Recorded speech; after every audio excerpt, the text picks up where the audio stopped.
Judge Sotomayor was being talked about even before the election. Should a vacancy occur?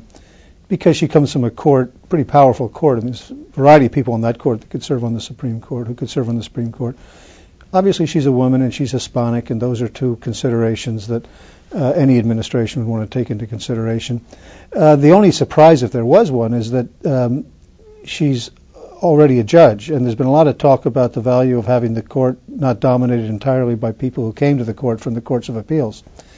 And so some people thought the Secretary Napolitano or the Solicitor General might be more obvious choices, but they weren't, obviously. I strongly suspect the President will have at least one more nomination in his first term, and I'd be very surprised to see if the next nominee is from the Court of Appeals. She said at one point that she thought probably a Latina woman might be able to make a better decision because of those experiences, than a white male. She probably wishes she hadn't said that, because that's going to become part of the controversy. But every judge, like it or not, relies on their own experiences, among other things. I mean, people say that some members of the Supreme Court today have a lot of empathy for business interests, because that's the background from which they come. So this will get some play, and it will be turned into accusations of judicial activism. I don't think it's going to go too far, though. The fact that she was appointed by the first President Bush doesn't tell us much at all. And she was appointed by the first President Bush in, I believe, 1990. I'm not entirely sure. But that's because the politics of judicial appointments in New York, shaped by the late Senator Moynihan, who shared that process with his Republican colleagues. I mean, when a Democrat was in the White House, the Democratic senator got more, but the Republican senator had a chance, and vice versa.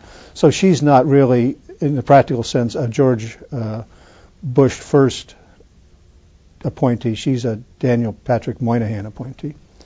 Now, she was appointed to the Court of Appeals by President Clinton, and it's interesting. He nominated her in, I believe, June of 1997. She was confirmed November 1998, over a year. And the reason a lot of people think that the Republicans resisted is they saw her as a very attractive candidate for the Supreme Court and did not want to embellish her credentials by putting her on the Court of Appeals.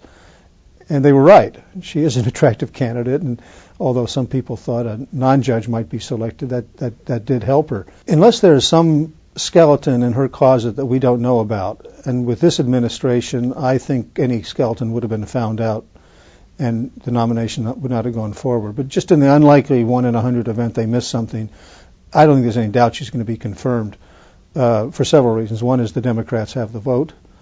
And second, the Republicans are going to be wanting very careful about appearing to be too antagonistic towards this candidate who's very sympathetic in her own right and frankly is an Hispanic, and that's an important voting bloc.